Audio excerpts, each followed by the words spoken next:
박승재 집사님, 우리를 대표해서 기도해 주시겠습니다.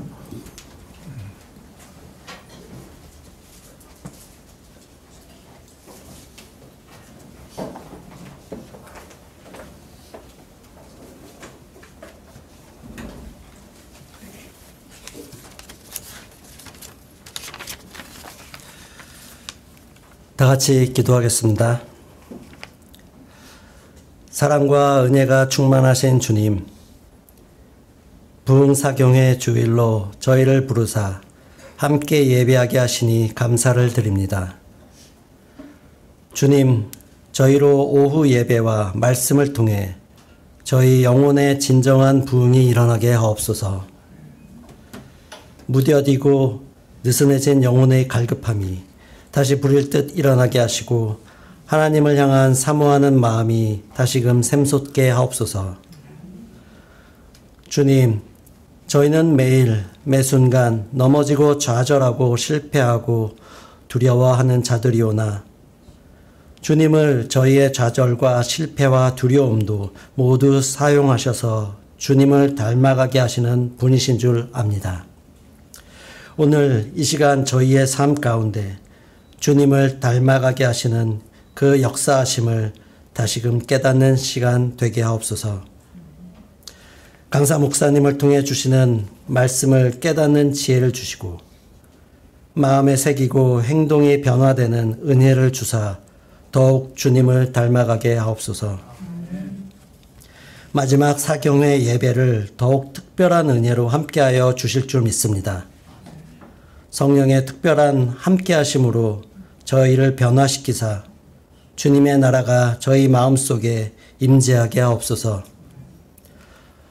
사경회를 준비하고 진행하신 모든 손길 위에 축복하여 주시고 멀리서 예배에 참여하는 모든 가정 위에 동일한 은혜로 함께하여 주옵소서. 돌아가는 발걸음도 지켜주실 줄 믿사옵고 이 모든 말씀 우리 주 예수 그리스도 이름으로 기도드렸습니다.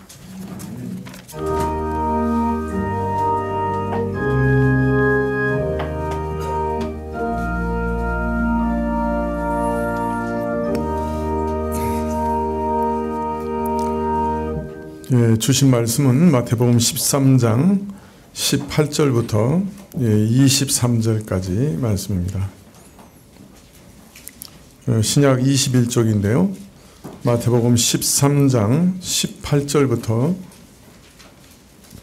23절까지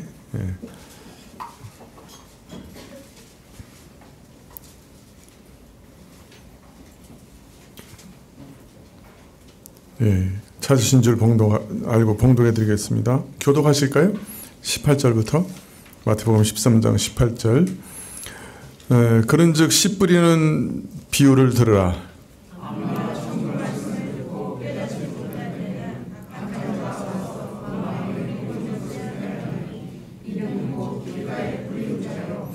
돌밭에 뿌리었다는 것은 말씀을 듣고 즉시 기쁨으로 받되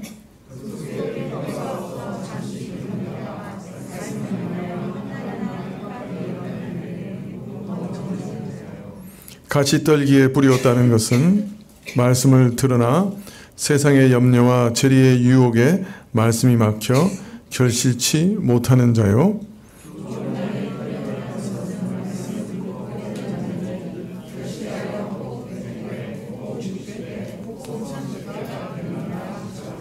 아멘. 믿음 구역 특성이 있겠습니다.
이제 김미영 교수님 나오셔서 하나님의 나라, 성경과 성령 하나님 이라는 제목으로 말씀 전해 주시겠습니다.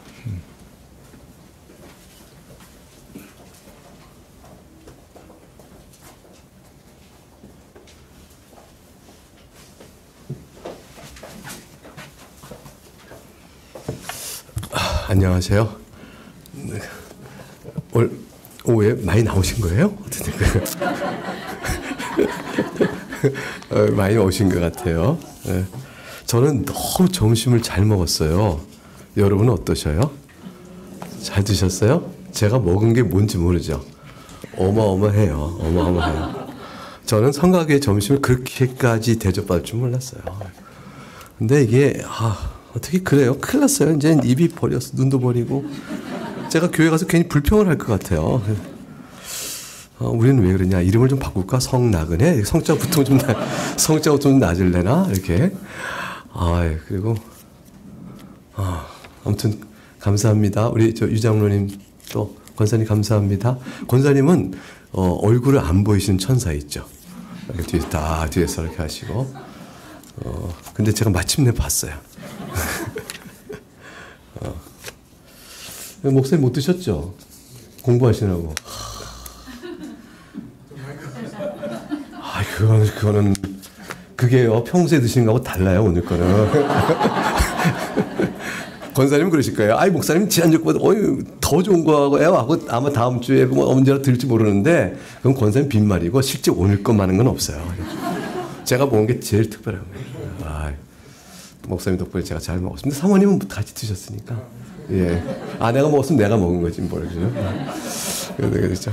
너무 감사합니다. 오늘 이렇게 말씀을 전한 지 마지막 시간이 됐는데 제가 저희 교회에서 설교 강단에 예비 시간에 와서 설교 모두 이런 말 한 적이 없어요. 그러니까 이게 부흥이라고 그러니까 어릴 때 우리 부흥사님도 오시면 이상한 얘기도 많이 하셔서 저도 따라서 이제 얘기하고 또 인사말도 하다 보니까 예배 세팅으로 들어가는 과제고 우리가 수련회에 가서 하는 건 다른 건데 그럼에도 불구하고 인사말을 이렇게 하네요.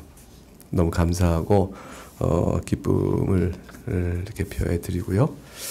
마지막 주의 말씀을 전하도록 하겠습니다. 예수 그리스도의 구원의 은혜는 다른 방법이 없어요. 무슨 말씀이냐면 말씀밖에 없어요. 말씀을 떠나서 구원의 진리를 알고 믿음을 갖게 된다는 것은 거짓말이에요. 여러분이 혹시 여러 경로로 체험이 있을 수 있어요. 기도 응답에 놀란 경험이 있을 수 있어요. 하나님 앞에 적은 믿음이지만 매달려 기도했는데 아이가 아팠을 때 열이 툭 떨어질 수도 있어요. 하나님 도우셨구나 이렇게 경험할 수도 있고요. 간절한 필요가 있어 기도했는데 그거 어떻게 하면 좋을까 해서 아내가 나가서 옷을 만짝만짝거렸는데 차마 값이 안 돼서 놓고 돌아왔는데 그 다음날 한국에 소포가 올 수도 있어요. 열어봤더니 그 옷이에요. 놀랍잖아요. 그죠? 하나님께서 살아계셔서 필요를 채우시는 일도 경험해요. 이 모든 것은 신앙을 도와주고 세워줘요. 그래서 믿음이 더 강화되는 것 같아요. 그런데 그것은 말씀 없이는 절대로 그 자체로는 강화되지 않아요. 아까도 말씀드린 것처럼 말씀이 있어서 어떤 것든지 힘을 갖는 거예요. 우리가 찬양을 할 때 복음성을 불러요. 복음성은 대개가 찬송가 가사보다 서사적으로 계속 이야기가 이어지지 않고 작은 가사 내용을 반복적으로 해서 우리에게 많은 두고 또 리듬이 현대적 리듬이라 우리 마음에 닿아요. 근데 그것만으로는 안 되죠. 말씀이 있으니까 거기에 덮여지는 의미 해석이 들어오게 되면서 그냥 그것이 은혜가 되게 되는 것처럼 모든 신앙생활의 말씀과 이외에 경험하는 모든 것들은 그 자체가 아니고 말씀이 있어서 그것들이 우리에게 의미를 다주고 신앙의 증진과 강화를 시켜줍니다. 하다못해 주님께서 교회에 주시는 은혜의 수단이라는 것이 이렇게 강설로 전해지는 진리의 말씀 선포 외에 더하여 우리가 뭘 얘기해요? 성례를 얘기하잖아요. 그러니까 세례나 성찬을 통해서 우리가 은혜를 받는다. 그럴 때 도대체 그게 왜 은혜가 될까요? 신앙 고백서에 보게 되면 그 자체는 믿음을 생성시키는 것이 아니다 그래요. 그러니까 성례는 믿음을 강화시키고 증진시켜 주지만 그 자체로는 믿음을 생성시키지 않는다. 그러니까 왜 그러냐면 말씀이 그 역할을 하기 때문에 그래요. 그래서 성찬과 세례를 베풀 때는 말씀의 강세를 꼭 따라붙게 하고, 그래서 성찬 설교나 세례 설교가 있다라고 얘기하죠. 그 말씀으로 인해서 새겨진 진리의 인식이 성례에 담겨있는 상징성의 의미를 북돋아 주는 것이에요. 그리스도의 몸을 상징하는 빵을 받으면서 이 빵이 왜 그리스도의 몸을 상징한다고 했을 때 우리에게 은혜가 되느냐? 관련된 그리스도의 죽음에 대한 복음적 사실이 전해질 때 그것이 의미가 다가오는 거거든요. 말씀 없이는 안 되는 거죠.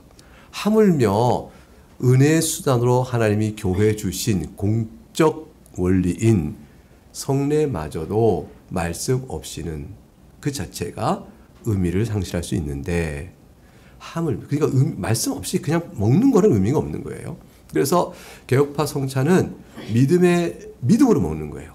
영으로 먹는다는 말은 뭐냐면 믿음으로 받아 먹는 거지, 믿음 없는 자가 먹으면 오히려 아무 유익이 없다라고 하여 우리가 루터파나 캐톨릭하고는 분명한 성찬 이해의 차이를 두고 있는 겁니다.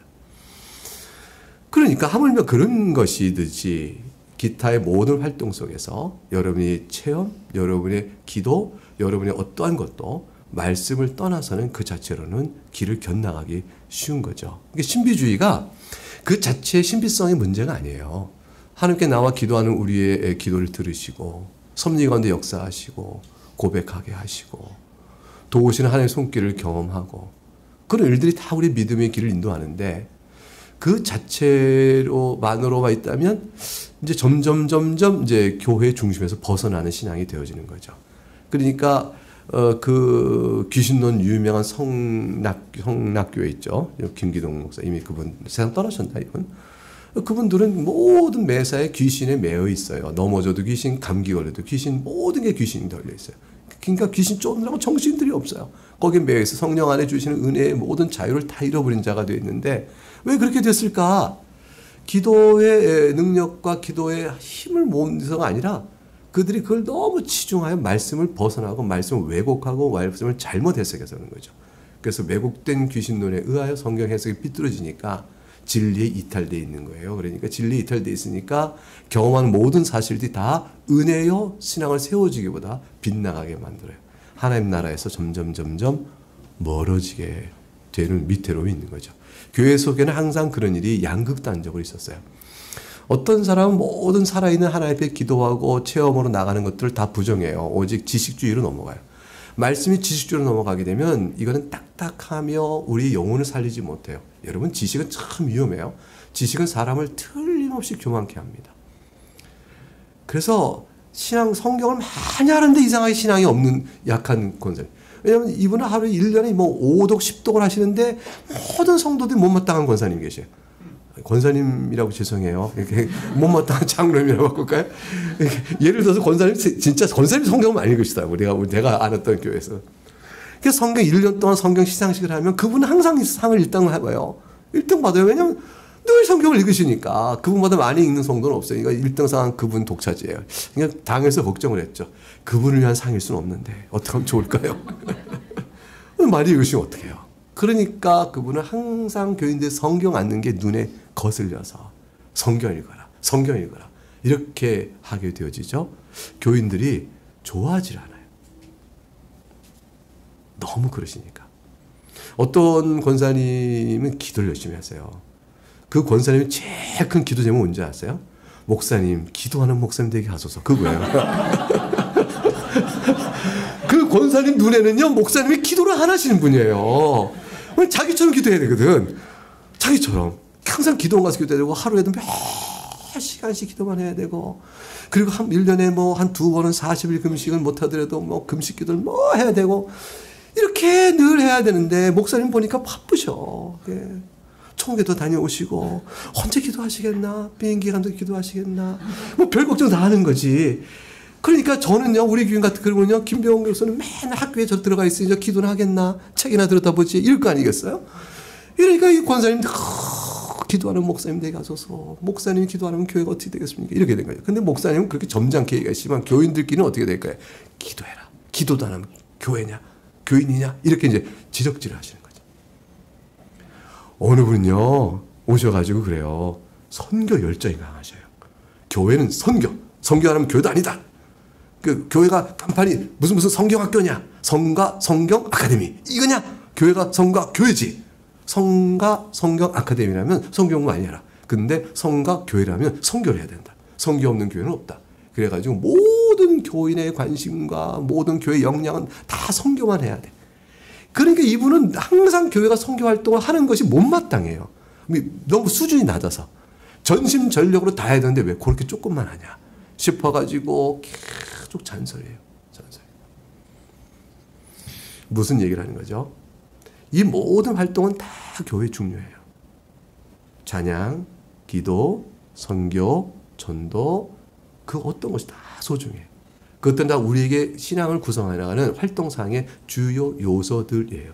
근데 그 요소 중에 어느 하나가 절대화되는 순간 그때는 경직성이 오고 왜곡이 오기 시작해요. 각각 은사 받은 대로 뇌가 소화를 시킨다 그러면 웃기는 일이죠. 제 위장이 갑자기 밥 먹었는데 이게 뇌 활동하기 또 올라오면 저는 아무 말도 못할 거예요. 꾸럭꾸럭 소리 나니까 소화시킨 소리밖에 더 나겠어요? 각각 받기 분량대로 교회 안에서 일이 이루어져. 협력할 전체가 내가 하는 기도가 우리 교회가 하는 기도지. 내가 있는 성경이 우리 교회가 있는 성경이야. 이렇게 생각하면 되는 거예요. 그래서 모두가 합하여 한 몸을 이루어 교회 활동이 되도록 되어지는 것이므로 이런 균형점을 잡는 원리가 어디서 오냐면 말씀에서 와요. 말씀에 각성이 없으면 각각의 요소들이 균형점을 잡아갈 이 틀들을 못 가져요. 그래서 진리의 말씀에 대한 이해가 아주 중요합니다. 근데 이 말씀 자체가 경직되거나 말씀이 지식이 교만케 되어버린 순간 그동안 말씀의 균형은 깨져요. 겉으로는 말씀인데 실제는 말씀이 아닌 게 돼버려요. 그래서 말씀은 지식이 아니에요. 그 말씀은 성경을 얼만큼 많이 아느냐. 성경 시험 공부 다 시험 봐가지고 시험 보면 다 100점 맞으면 이 교회는 성경을 잘한다. 그거 아니거든요.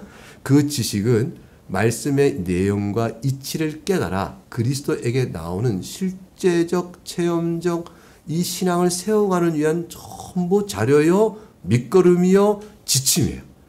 그래서 성경을 읽었다는 것이 도대체 무엇이냐. 성경을 읽었다는 것이 무엇이냐. 성경을 읽었다는 것은 말씀의 뜻을 헤아려 그 말씀이 내 마음밭에 떨어져 뿌리를 내려 싹터 열매를 내야 읽은 거예요.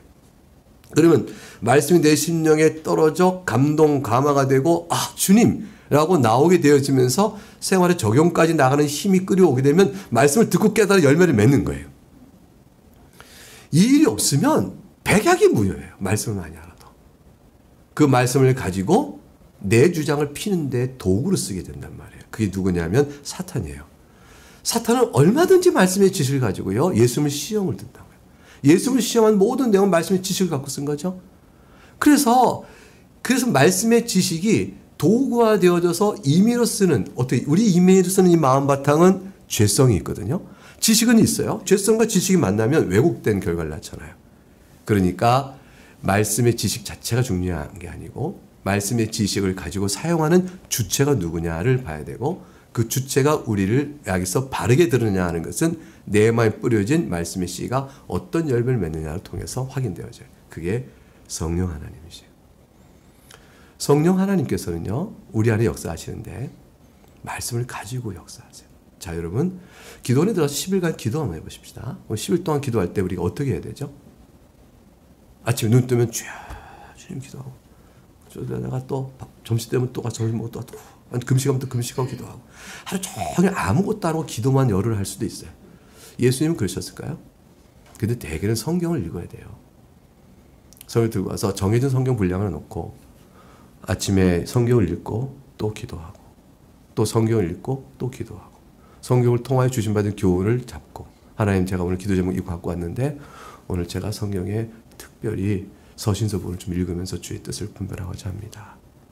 그리고 서신서 부분을 로마서부터 쭉 읽어가는데 주신 은혜들과 깨달음이 와요. 메모하면서 내가 가진 기도 제목과 기도 내용들의 영향을 잊게 되어져. 그럼 접해놓고 주님 그거 들고 다시 주께 기도하는 거죠. 그래서 내가 가져온 기도가 과연 어떻게 말씀에 따라 기도하는가를 잡아가는 기도 생활을 하지 않으면 막연해지고 임의적이 되어져요. 그래서 어떤 사람은 기도 응답 받았다고 와서 결단 내리고 투자했는데 다 망해요. 망하니까 하나님 무슨 기도 응답을 이렇게 줬냐고 하나님께 원망을 하는 거죠. 왜 그렇게 기도가 되어져요? 그러니까 임의적인 사람이 오랜 기도를 할 때 기도 말씀에 따라 제어받지 않으면 기도가 기도 안에 자기 생성된 자기 논리와 자기 확인과 자기 생각으로 기도를 끌어가게 되어져요. 하나님의 인도함 받은 기도라고 그러기 어렵죠. 성령 하나님께서는 말씀을 가지고 역사하시기 때문에 그래요. 기도를 끌어가신 분이 성령 하나님이신데 성령 하나님께 내 기도를 이끌어 가실 때 말씀을 가지고 역사하시니까 항상 말씀이 주는 교훈의 적용을 주의 인도하심을 따라갈 수 있도록 기도의 습관을 갖는 게 중요합니다. 소원을 놓고 기도할 땐 쉽죠. 하나님 뭐가 필요해요? 하나님 주셔요. 하나님 이거 없으면 절대로 안 돼요. 이럴 때는 말씀이 없이 그냥 기도가 되는 것 같은데 그러나 내가 어떻게 살아야 합니까? 라는 질문 앞에 설 때는 말씀에 붙들고 나갈 수밖에 없는 거죠. 그래서 예수님께서는 오늘 그 땅의 비유를 통해서 우리에게 가르치시는 바가 있어요. 씨 뿌리는 비유를 들으라 하고 시작하신 이 말씀 속에서 이렇게 얘기했어요. 들으라 그랬어요. 들으라는 말은 경청하라는 거죠. 집중해 들으라는 거예요. 여러분 관심사가 어디에 있냐에 따라서 관심사가 닿는 말을 들으면 막 귀가 쫙 열려요. 그래서 여러분이 하나님의 말씀에 관심사가 있으면 말씀이 들리면 막 좋아하게 되는 거죠. 근데 어떤 사람은 호빵, 뭐죠? 요즘에 붕세권, 붕어빵, 이 붕세권이라고 하죠. 요즘 붕어빵 파는 장사가 있으면 그 동네가 집값이 더 비싸지나 모르겠는데 내가 역세권 들어보고 그다음에 공원에 있는 공세권 들어봤는데 붕세권은 처음 들어봤어요. 근데 붕어빵 장사 그만 귀하다라는 거예요. 근데 이제 붕어빵을 좋아하는 사람은요, 붕어빵 간판이 금방 보여요, 눈에. 그 이상해요. 좋아하는 건 금방 보여요. 저기 붕어빵이다. 거기 어디 있다고? 거기 있어요. 거기 없어. 가보면 있어요. 그 사람은 눈에 보이는 거죠. 말씀도 똑같아요. 말씀을 원하는 사람 귀에는 그게 들려요. 보는 대로 보고 듣는 대로 들어요. 주님께서 이제 씨 뿌린 비유를 경청해 들어라 그랬어요. 관심을 두고 들으는 거죠. 네 가지 유형을 얘기했습니다. 여러분이 어떤 유형에 속하는지 한번 보실까요? 내가 물어볼 거예요. 딱 어느 유형인지 선택하셔요. 첫 번째 유형 19절. 천국 말씀을 두고 깨닫지 못한다. 깨닫지 못해요. 왜 그러냐 했더니 악한 자가 마음에 뿌려진 것을 그냥 빼앗아서 길가에 뿌려진 씨를 그저 쪼아먹는 새들에 의해서 없어진 것 같다라는 거죠. 말씀을 들은데 이게 뭐라고 그래요? 소귀에 경읽기. 예배당에서 오늘 예배 드렸는데 돌아가실 때 들은 말씀 기억나요? 바로 나가면서 목사님 인사하고 나가면서 어떤 목사님 자기도 모른대. 오늘 설교 뭐였냐 했더니 가만히 있어봐. 설교부터 본문이 뭐더라, 내용이 뭐더라, 자기도 모르는 목사님도 있다고 하니까 교인들이 설교 듣고 나가면서 목사님 안녕하세요 합니다. 오늘 말씀이 그 뭐더라 이렇게 피차간에 서로 그렇게 내면 곤란하겠지만 그럴 수 있어요. 소귀에 경읽기죠. 전혀 마음에 관심을 두지 않고 들을 때는 어떤 반응도 나오지 않습니다. 적어도 예배당에 설교 듣는 것은요, 나 어떻게 해봐라 그런 거 아니에요. 그 예배 자세가 아니에요. 여러분 영화관에 가요. 그 영화는 아니야. 나 어떻게 해봐라 영화야. 이렇게 영화 보는 사람 없어요. 영화 보면서 어떻게 되나? 이렇게 하고 내 영화를 이해해 보려고 들어요. 느껴보려고. 그리고 영화 와서 아예 재밌다 없다 평론도 하고 막 그러는 거 아니에요? 나 어떻게 해봐라. 그런 식으로 드라마야 영화야 아니면 게임이 나 어떻게 해봐라. 이렇게 참여하지 않아요. 다 거기서 뭔가를 얻으려고 목적의식을 갖고 나가는데 예배당에 올 때 나 어떻게 해봐라고 들어오는 교인들이 있어요. 들어와서 그냥 가만히 있는 거죠. 나 좀 어떻게 해봐라. 오늘 말씀에 은혜가 없어. 왜? 그때 아무도 들어오는 게 없던데? 나 어떻게 해봐라 하는 거죠. 관심을 뒀어요? 말씀에? 듣고자 하는 마음을 열었나요?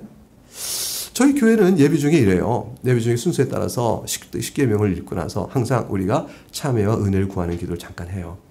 근데 어느 교인이 질문하는 거죠. 목사님, 아니 십계명 다 읽고 나서 자 우리가 참회하고 이 계명은 여러분 정죄함이 아니요 성도로 마땅히 살아야 될 삶의 지표 가운데 하나님께 감사를 드리지 못한 사랑의 고백에 있어서 우리가 어떤 걸 돌아보며 회개하고 새로운 은혜를 구하십시다. 그리고 참회 시간을 잠깐 줘요.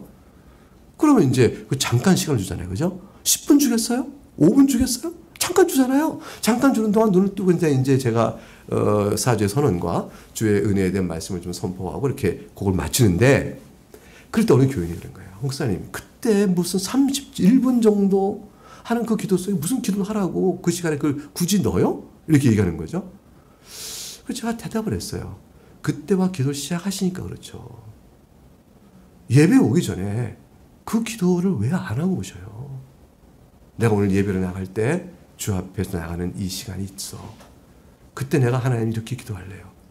마음의 준비를 하고 그 마음을 열고 왔으면 그 시간에 주님, 제가 예배 전에 어제라도 오늘 아침이라도 이 시간을 위해서 이렇게 기도했어요. 주님 아시죠? 제가 기도를 다시 올려드립니다. 그러면 30초가 길어요. 충분하죠. 1분도 충분하죠. 그러니까 예배 순서마다 어떻게 진행될지 알고 나오니까 준비된 마음으로 나오는 사람에게는 예배 1시간, 1시간 반이 충분한 시간이 되어지는 것이에요. 이 마음이 열려져야 그 기도 있는 거죠. 찬송도 마찬가지예요. 찬송도 와서 그냥 가사 보고 그냥 이렇게 돌려버리고 생각 딴 거 하면 아무 찬송 올려지는 게 아니죠. 세상에 제일 싫은 사람이 뭐예요? 서로 얘기하고 있는데 이거 보고 얘기하는 사람 있잖아요. 이거 보면서 아 그랬어? 어우 그랬구나. 아니 난 그게 싫은데 그 자기는 딴 거 뉴스 보고 있는 거죠. 저 집사님 저한테 항상 지적하는 거잖아요. 당신 왜 얘기할 때 꼭 그거 보고 있어요? 아니 내가 당신 보고 있는데 얘기 잘하고 있잖아. 내가 묻는 거 답하고 있는데 이거 보고 있잖아요. 안 되잖아요. 하나님 앞에서 나갈 때 예배할 때 예배하는 집중 속에서 주여 말씀은 내가 듣겠나이다 라는 마음이 아니고 딴 생각하면 안 되는 거잖아요. 이게 길거리에 떨어지시 할 사람은요, 애초부터 관심을 두지 않는 사람들이에요. 백약이 무효예요. 예배당에 평생 출석하였으나 소용없는 사람이 되어지는 거죠. 여러분, 우리가, 사실 다른 나라에서 무슨 일 생기는 거, 우크라이나하고, 우크라이나 맞죠? 러시아하고 전쟁이. 예, 우루과이인지 우크라이나인지 자꾸 헷갈리네요. 우크라이나 전쟁이 그렇게 세계 경제 영향도 주고 정치 영향도 주고 다 있지만 사실상 우리에서 마음이 멀죠? 사실 멀잖아요. 근데 이것이 독도하고 일본하고 우리의 문제라고 생각하세요. 또는 북한과 우리의 문제라고 생각하고 있어요. 끔찍한 일이잖아요. 근데 관심사가 확 달라지죠. 그때는. 내 관심사요 나의 생사를 건 것이다 라고 생각하게 되면 그렇게 할 수는 없는 거죠. 평생 우리가 하나님께 드릴 일이요. 인생 다 마치고 주 앞에 이르면 뭐하다 왔니? 그럼 뭐하다 왔다고 말할 거예요. 성가대 지혜하다 오셨습니다. 장로님께서 되게 자랑하셨어요. 우리 집사람은요. 음악이 절대 음감이에요. 절대 음감. 이야. 청음이 절대 음감이에요. 이야. 그래서 흰 건반 맞추셔요? 검은 건반까지도 맞추셔요?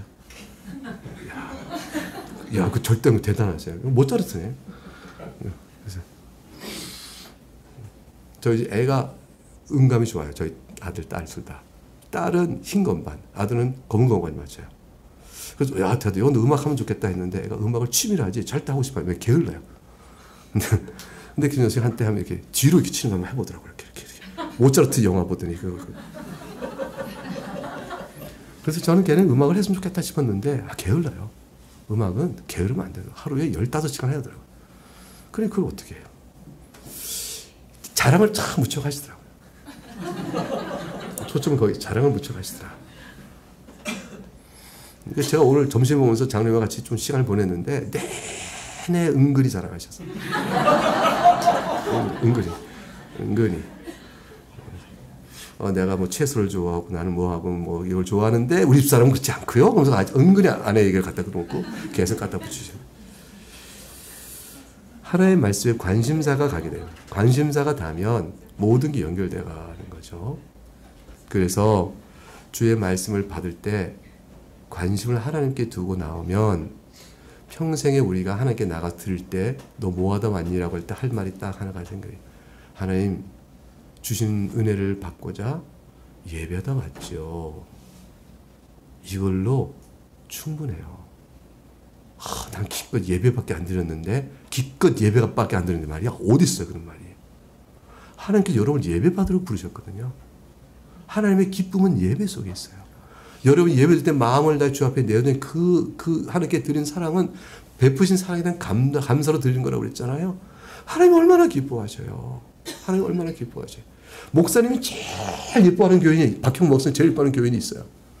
말은 안 했는데 저한테 누구라고. 근데 제가 알아요. 어느 분이냐면 항상 있을 자리에 딱 앉아있는 교인이에요. 이건 내 자리야. 앉아있는 교인처럼 마음에 기쁜 교인이 없어요. 하나님 보실 때도 성과 교회를 보시잖아요. 그 자리에 앉아있는 그 교인. 하나님이 사랑하여 불러내신, 죽은 자인데 살려내셔서 내 아들 피로 살린 그 사람이 그 자리에 앉아있는 모습 하나님 보시면 너무 기뻐하셔요. 아이는 자랄 때 이미 효도 다 했다고 그러죠. 다 키워놓고 뭘 효도를 받아요.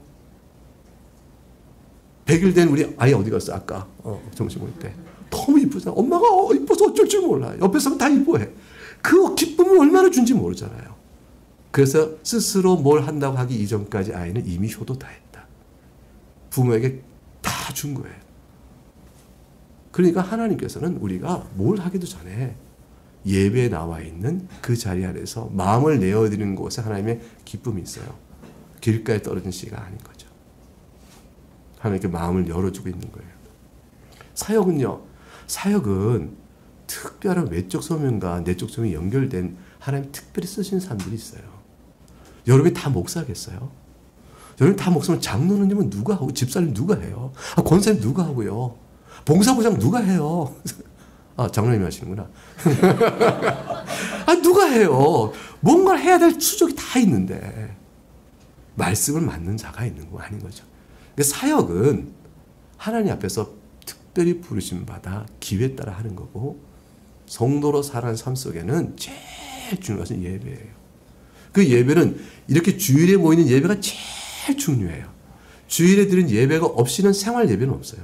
어떤 이는 생활 예배를 통해 주일 예배는 안 온다 그러는데 그거 헛말이에요.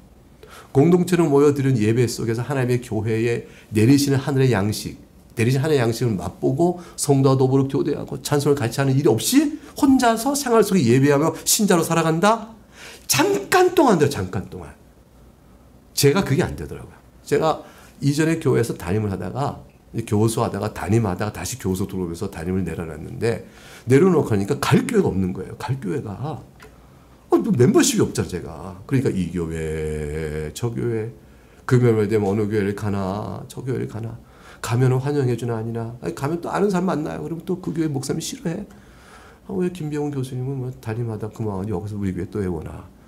그게 좀 부담스러운가 봐요. 싫어하더라고요. 그러니까 이제 싫어한다는 표현은 안 냈는데 제가 짐짓 그래.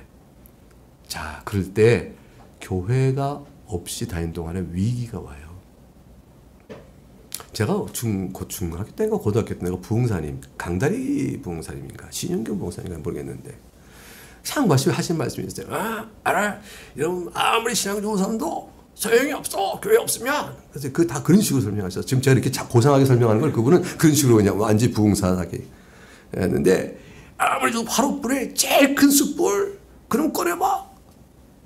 그거 빼려면 나머지는 잔불밖에 없진데 밤새 새벽까지 남는 건 잔불 화롯불에 불도 남고 꺼내는 가장 큰 시글시글한 그것들은 밤새 지나면 새벽이 다 꺼진 재밖에 안 남아.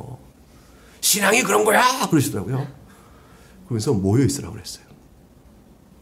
그 나무 덩어리 지글지글한 것도 꺼내놓으면 밤을 못 견뎌요.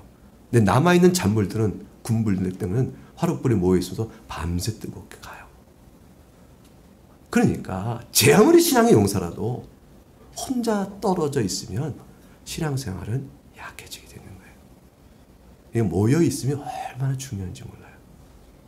그래서 우리 자랑할 게 없어요. 그래서 하나님의 말씀이 늘 그렇게 되어야 할 것이다.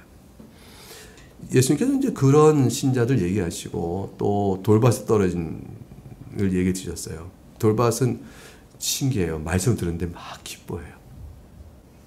말씀이 달달하고 너무 좋아. 그래서 이제 들어봤더니 이야 너무 좋다 하고 이 공동체에 들어가고 싶어 하고 말씀을 좋아해요. 그런데 환란이나 박해가 딱 당하니까 내가 이 일 당하고자 여기 있는 줄 아냐? 이렇게 되는 거예요. 이런 일을 당하자 내 예수 믿는 건 아니지. 이런 거죠. 그러니까 예수님 믿는 것 때문에 내가 어려움이 생긴다면 그건 아니지. 너 지난번에 예수님 말씀 듣고 기뻐하고 눈물도 흘리고 천국도 자랑하고 뭐 그러지 않았어? 나름대로 좋다고 말 다 해놓고 왜? 그랬더니 아니 그건 좋아 그건 좋아. 찬양할 때 보니까 난 좋더라. 그리고 교회 오면 사람들 다 좋아 보이고 나이스하고 좋은 것 같아. 세상과 좀 다른 느낌이 들어. 난 교회 문화는 괜찮은 것 같아. 교회 문화는 괜찮은 것 같아. 근데 내게 이것 때문에 박해와 환란이 온다면 난 그럴까지는 아니야. 그것까지는 아니지 이거예요. 여러분의 신앙이 그것까지는 아니지라는 신앙이냐? 그 주님 모르시는 거예요. 정말로 우리가 그것까지는 아닐까? 고난이 생기면 하나님 이 고난을 왜 주셨어요? 라고 할 거 아니에요? 여러분 고난이 생기면 하나님께 기도하죠. 그때 어떻게 그 고난을 해석하고 기도해요? 그 해석을 해나가는 일은 고난을 풀어주시거나 아니면 고난이 계속되더라도 그거를 바라보고 이겨나가는 힘을 주시거나 둘 중에 하나잖아요. 그렇죠? 모든 제가 아는 어떤 분이 그랬었어요. 주님 왜 저한테 고난 주시는 몰라요. 아마 고난을 통해 연단하여 더 훌륭한 신앙인을 만들려고 그러신다는 뜻인 줄 알겠어요. 라고 말해요. 알겠어요. 하나님은 나를 결코 미워하시는 것이 아니고 이 고난을 통해 나를 더 연단시켜 더 훌륭한 신자로 만드시려고 그런 건지 알겠어요. 그러나 주님, 저는 사도 바울 되고 싶지 않다니까요. 저는 굳이 바울 싫어요. 그저 그냥 좀 살다가 예배드리고 아주 천국 말단에 들어가는 사람이면 족하지. 내가 무슨 하나님의 큰 칭찬과 영화를 보겠다고 나는 그렇게 고난받으면서 복음 위에 살고 그러고 싶지 않아요. 그러니까 제발 그걸 좀 걷어가 주세요. 저는 그냥 살고 싶어요. 이렇게 얘기해요. 여러분 우리가 그렇죠. 여러분 바울 사도가 되고 싶으세요? 박목사님 바울 사도? 박목사님 글쎄 생각 기도 좀 더 해보고 우리 고난을 통해서 하나님을 영원하게 하고 주의 부르심의 여러 일들을 잘 감당한다는 정말 좋은 기쁜 일인데 주어지면 견딜 것이로되 원하여 받지는 않겠다가 아니에요. 그죠? 누가 순교를 원하여 받겠어요? 당하면 당하는 거지. 견디게 해주세요라는 거잖아요. 그죠? 우리가 그렇죠. 우리가 대체로 다 그건 이해가 되어져요. 근데 견디게 해주는 견딤을 피해버리는 사람이에요. 견딤은 싫어. 왜 나 안 해. 나 신앙 버릴래. 이렇게 되는 사람. 이게 돌밭에 떨어진 사람이에요. 그래서 적어도 이 세상의 일락에 손해가 온다면 굳이 그럴 건 없다. 그래서 이제 전도해보면 왜 예배당 우리 같이 예수 믿습니다. 예수 믿으면 좋죠. 죄 용서 좋네.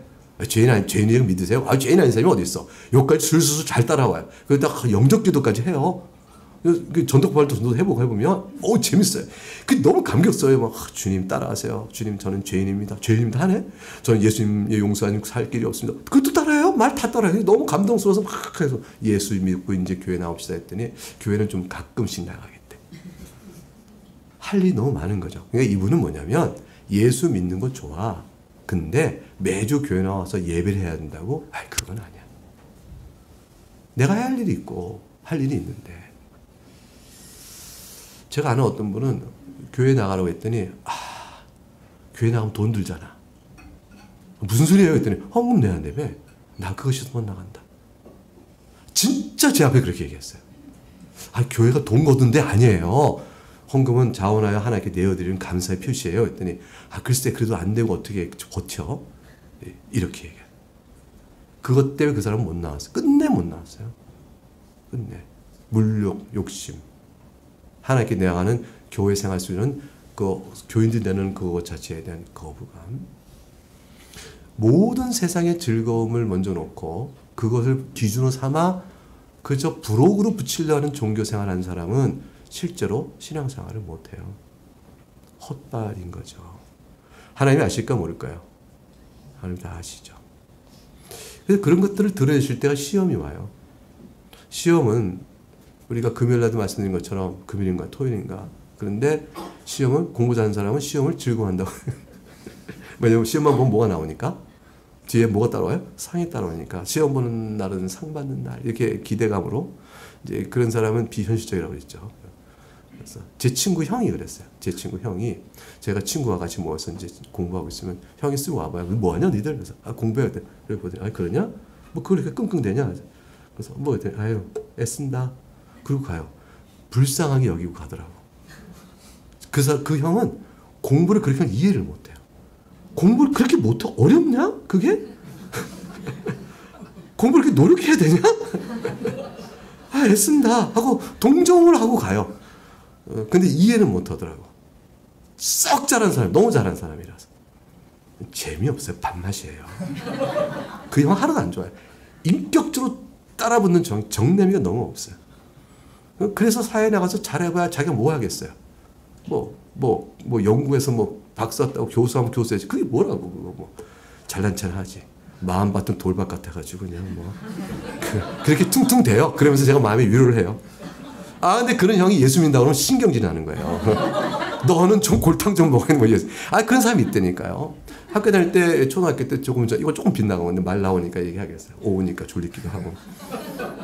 학교 다닐 때 가난한 아이가 예수 믿은 거예요. 이 아이는 가난하지만 학교 선생님한테, 지금은 안 그러지만 옛날에는 학교 선생님이 돈 있는 애를 좋아했어요. 걔 반장시키고. 근데 이 아이는 똑똑하고 성실하고 공부도 잘했는데 선생님한테 인정받아 그런 자리를 못 가요. 근데 그 아이는 그래도 마음에 꾹 참음이 있었어요. 뭐였냐면 난 예수 믿어. 천국 소망. 그 아이는 그 예수 믿는 신앙 하나 가지고 성실하게 학교 생활하면서 시험은 잘 보고 그런 아이였죠. 근데 이 아이가 예수 믿으니까 안 믿는 부잣집 딸아이가 있었거든. 그 아이에 대한 구령의 열정이 생겨서 얘 예수 믿어라, 얘 예수 믿어야 되니까 얘 너나 믿어라, 얘 나는 좋은 것만. 이렇게 된 게 예수 안 믿었거든요. 근데 나중에 대학을 들어가서 나중에 동창회를 하는데 걔가 막 자기를 반기면서 야, 네가 초등학교 나한테 전도하려고 그랬는데 나 이제 예수 믿는다. 가만히 보니까 부잣집이라 좋은 악기로 대학을 갔어요. 악기만 있으면 대학 가는 학교가 있었어요, 옛날에. 비싼 악기 있으면 그냥 대학 들어온 데가 있어요. 이렇게 하는 거, 이렇게 하는 거. 그거가 있으면 그냥 무조건 받아줘요. 근데 이 아이가 속이 확 뒤집어진 거예요. 네가 왜 예수 믿어? 네가 왜 예수 믿어? 너 세상 잘난 대로 살아. 난 예수 믿고. 이게 내가 너의 위로인데 네가 왜 예수 믿고 천국 가려고 그래? 속이 뒤집어지는 거예요. 아파요. 자기의 위로요? 내 편인 예수님이 너도 사랑하시게 된다고? 이게 싫은 거예요. 여러분 이 마음 이해할 수 있겠어요? 그런 마음으로 하나님께 위로받고 산 사람이 있는 거죠.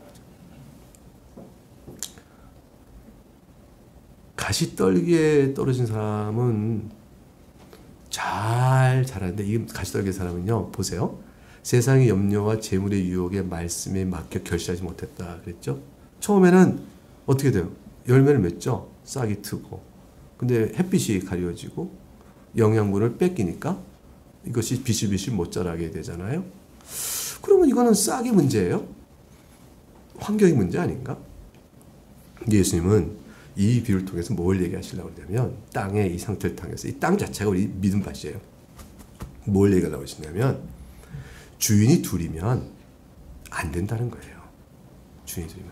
좋은 씨를 맺는 주인이 있고 가시떨기가 있는데 주인이 둘이면 소용이 없어요. 이미 마음에 씨가 땅에 떨어지는데 여러분 보세요. 저기 땅에 떨어지는데 그 마음밭에 이미 주인이 있어. 주인이 새빵살이로 그 말씀을 바다로 드린 거예요. 이렇게. 여기 있으라고. 근데 주인은 가시떨기야. 그러니까 마음의 여지를 공간을 좀 내줬어요. 말씀 앞에. 그 말씀 여지는 그 마음의 공간 안에서 그 말씀이 뿌려지고 찬양도 하고 좋아하기도 하고 이렇게 잘하기도 하는데 주인은 누구라고요? 가시떨기거든. 세상의 염려. 이런 것들이 내 마음에 재물에 대한 유혹이 내 주인이다 보니까 이게 공간을 내줬지만 절대 이게 주인 될 수가 없는 거죠. 그러니까 어느 때 주인이 조금 어려워지면 내쫓는 거죠. 그래서 못 자라요. 그래서 주님 물으시는 거죠. 네 마음의 주인이 누구냐 물으시는 거예요. 왜 나를 찾니? 그죠?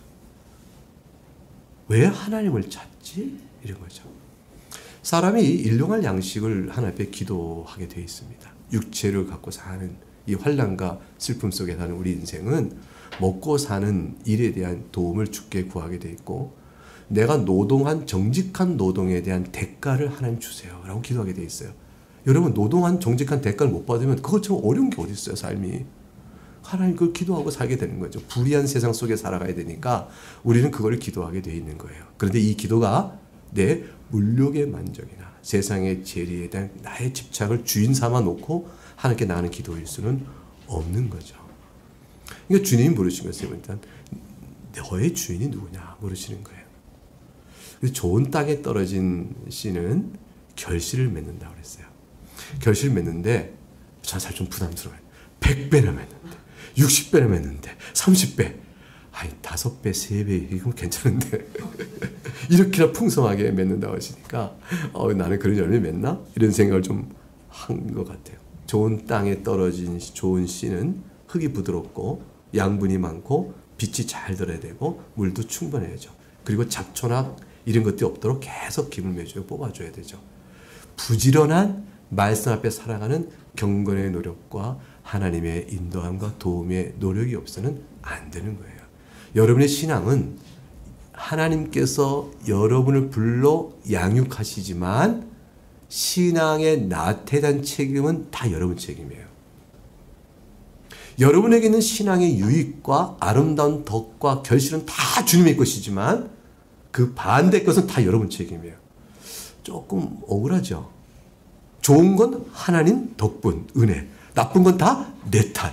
이게 안 맞잖아요. 나쁜 것은 하나님 탓, 좋은 건 내 노력. 이러면 좋잖아요. 그죠? 근데 그게 아니고요. 선한 것은 주께 주신 선물이고요. 나쁜 것은 내 본성 따라 행한 내 탓인 거예요. 그러니까 우리 안에서 지켜봐야 돼요. 내 안에 잡초가 있나, 가시돌 같은 게 있나 없나. 이런 것들 살피면서 꾸준한 경건을 통해서 이걸 뿌리째 뽑아내는 일을 해야 돼요. 여러분, 이 개인 경건을 위한 노력, 이것들은 사소하지가 않아요. 하나님의 말씀, 하나님을 생각하고 말씀을 보고 적용점 찾아가는 것, 이런 것들은 결코 사소한 것이 아니에요. 어려울 때 큰 시험을 평소에 건강한 사람, 운동을 유지한 사람이 싸움을 이겨내는 거거든요. 군대에서 뭐라고 그래요? 한 방울의 땀방울은 맞나? 훈련의 한 방울의 땀방울인가? 군대 간 지 오래돼가지고 혹시 가까이 갔다 와서 그건 전투의 피 한 방울과 같다. 뭐 그런 말 있죠? 그죠, 장로님? 몰라요? 방이라서 방이에요? 충성. 대위의 방이래. 대위의 방. 그 유대인 장로님, 우리가 별명 붙였어요. 유대인이라고. 유대인은 이렇게 먹으면서 이렇게 신앙 교제를 많이 한대요. 오늘 점심에 너무 많이 먹었길래 이걸 부풀려준 유장로님 맞으시죠? 그래서 유대인을 군대 갔다 오셨어요? 안 가셨어요? 교회 이상하다. 국회의상 가까우니까 그래요. 국회의원인데 3분의 2가 뭐 군대를 안 갔다더니. 국회 가까우니까 그런가? 어떻게 근데 꼭 집은 두 사람이 두 분 다 이렇게 방이요, 무이요 이렇게 다니. 군대 연습 훈련의 땀 한 방울이 전투에 피 한 번 갔다. 이거는 진짜 신앙생활이 맞아요. 하나님을 놔버리면 여지없이 무너져요. 약간의 긴장끈이 이제 필요해요. 이거는 율법적 종속을 당하라는 게 아니에요. 사랑의 마음의 끈을 놓지 말라는 거예요. 하나님의 사랑의 마음을 끊지 마라. 하나님을 사랑하는 마음의 노를 끊지 마라. 이렇게 말씀드릴게요. 성령 하나님께서는요, 말씀을 가지고 여러분의 은혜를 베푸십니다. 여러분이 성령 하나님의 역사하심을 좀 내가 알고 싶다. 그러면 우리는 이렇게도 많이 하죠. 흔한 게 기도를 열심히 해본다든가 찬양을 열심히 해본다든가 그때 내오는 마음의 감흥, 그때 모종의 느낌, 그리고 주님이 딱 나를 덮으시는 같은 어떤 이런 인상, 이런 것들을 이제 있으면 성령 하나님 나와 함께 계셔. 이런 생각들을 우리가 접근하는 1차적인 생각이에요. 근데 이거는 나쁜 건 아닌 것 같아요. 왜냐하면 잘못된 것도 아니고 실제 우리가 그렇게 경험하는 방식들이니까. 우리는 다 이성도 있고 감성도 있고 의지도 있으니까 우리가 그렇게 경험하는 일들이 있어요. 그거 틀림없어요. 그리고 섭리 중에 하나님께서 듣고 계시구나 싶은 기도 응답들, 이거 하나님 사랑하심을 다 느껴요. 그런데 말씀을 가지고 성령의 역사하시는 사실을 잘 생각하세요. 여러분 어느 교회를 가게 되면, 저는 우리 교인들이 떠나게 교회를 옮기게 되면 여러 사정 지자마시 표방에 들어가 이렇게 되면 항상 다녀보시고 설교를 가장 중요하게 여기셔요. 하나님의 말씀을 내가 듣고 있다. 하늘에서 내리는 양식을 받고 있다. 라고 느껴지면 그 교회를 잡으셔요. 근데 그것이 아니다 싶으면 가지 마셔요. 중심을 거기에 두셔야 한다고 항상 얘기를 해요. 말씀은 지루하고 또 이렇게 어려운 것 같아도 그 말씀이 풀어지는 내용이 단순 지식에 대한 사실 전달이 아니라, 아까 우리 장로님하고 말씀할 때 식물이 1차 작용만 하고 2차 작용까지 안 나가고 있는 이 그 실험실에서 이렇게 키우는 그런 것들이 문제 얘기했잖아요. 그죠? 한국 교육과 같다. 성경 말씀을 읽어야 한다고 강조하지 않는 목사님이 없고 그거를 주장하지 않는 표를 내지 않는 교회가 없으나 성경을 그냥 피상적 사실은 지식으로만 읽어요. 이 말씀이 우리 심령을 깨고 그 뎁스, 그 깊이가 어떤지 구속사적 안목에 펼쳐지는 하나님의 놀라운 역사 앞에서 이스라엘의 폐역성을 불쌍히 여기신 하나님의 도우심의 손길 앞에 나를 적용하고 나가는 살아있는 하나님에 대한 이 만남이 있도록 말씀을 배워나가면 계속 적용이 이루어지거든요.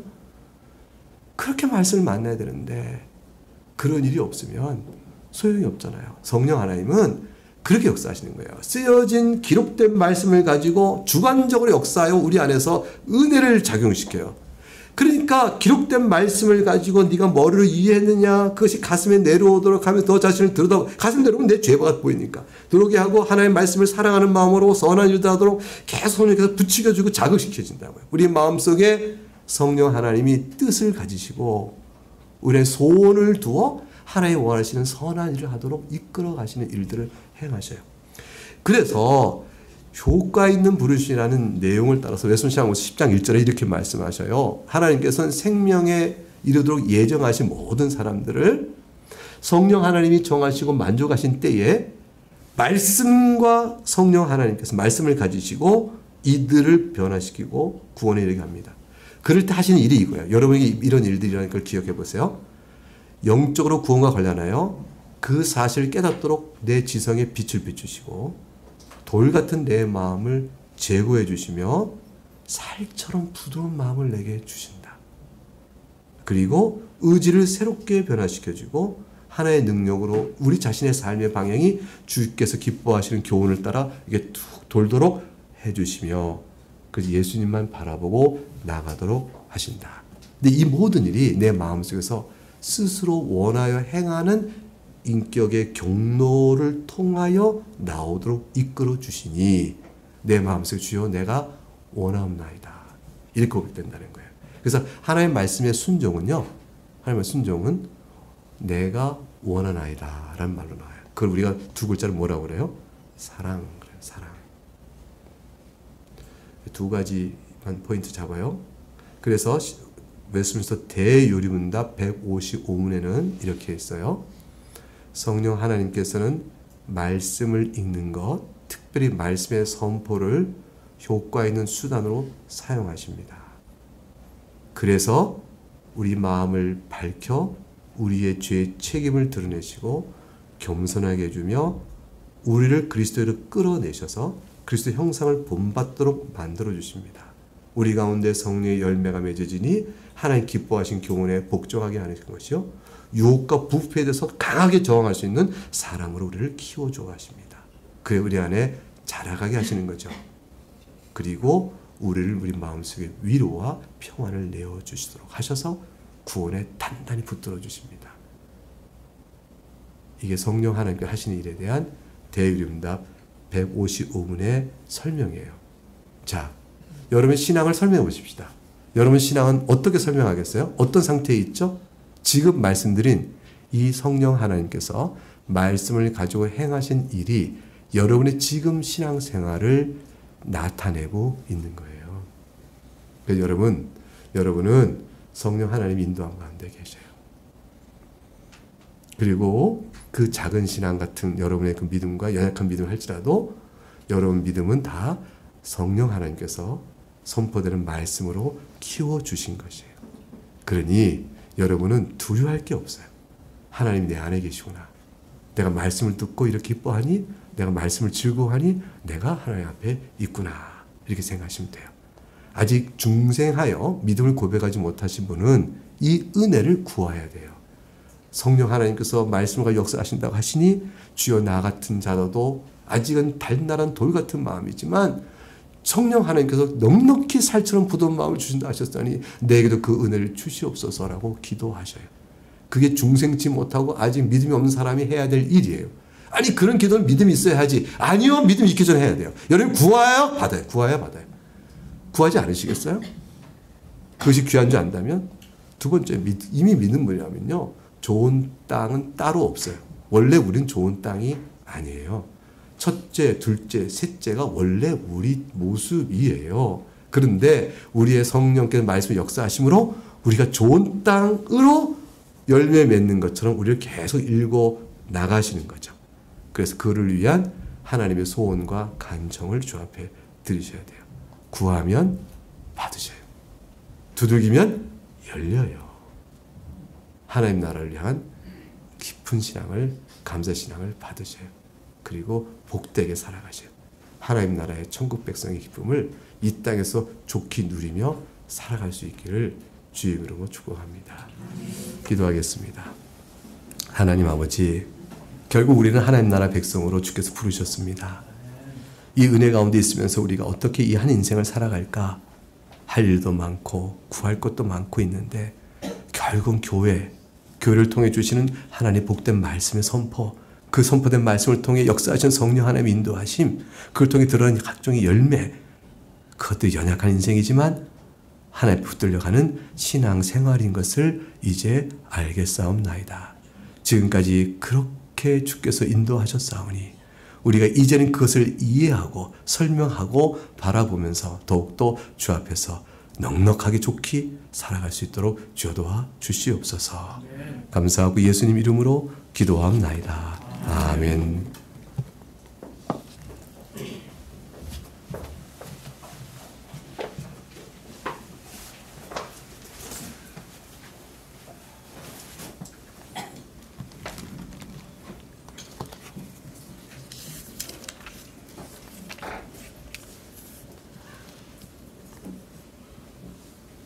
예, 175장 한영 찬송 드리시겠습니다.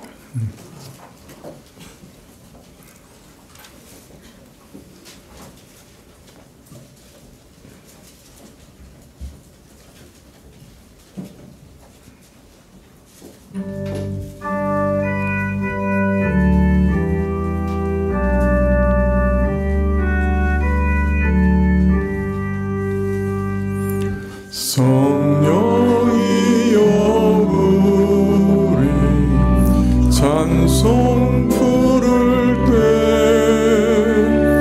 진심으로 찬양하게 하소서. 성령이여 우리 기도 드릴 때 우리 곁에 계셔 일러주소서. 성령이여 우리 성경 읽을 때 그 속에서 빛을 보게 합소서. 성령이여 우리 전도할 때에 지혜로운 말씀 보게 옵소서. 성령이여 우리 겸손해져서 우리 주와 같이 되게 합소서.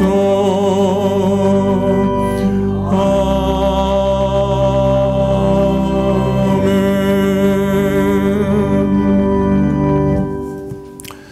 예, 설교는 보통 크게 두 가지로 나눠지는데요. 하나는 성경 자체를 차분히 강해해 나가는 성경 강해가 있고, 하나는 성경이 가지고 있는 중요한 주제들을 이렇게 뚝뚝 잘라서 주제를 가지고 설교하는 그런 방식이 있습니다. 우리 목사님은 두 가지를 다 이렇게 잘 합쳐서 융합해서 설교를 해주셨는데요. 그렇지만 어떤 면에서는 주제 설교에 가깝습니다. 이런 설교는 한 번 더 이렇게 문자로 된 것을 읽을 때 더 이렇게 은혜가 됩니다.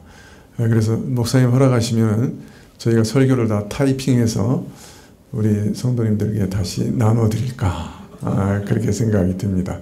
허락하시죠? 예. 그러면 타이핑할 자원자를 찾습니다. 정기룡 강도사님께 내가 타이핑하겠습니다. 하나라도 맡아서 하겠습니다. 그런 분들은 정기룡 강도사님께 자원해서 말씀을 드립시오. 자원자가 없으면 정기룡 강도사님이 다 타이핑하시는 걸로. 예. 자, 강도사님을 긍휼히 여기시는 분들은 다 하나씩 맡으시기를 바라고 그걸 다시 묶어서 소책자로 만들어서 나눠드리겠습니다. 예, 목사님 나오셔서 축도하심으로 예배를 마치겠습니다.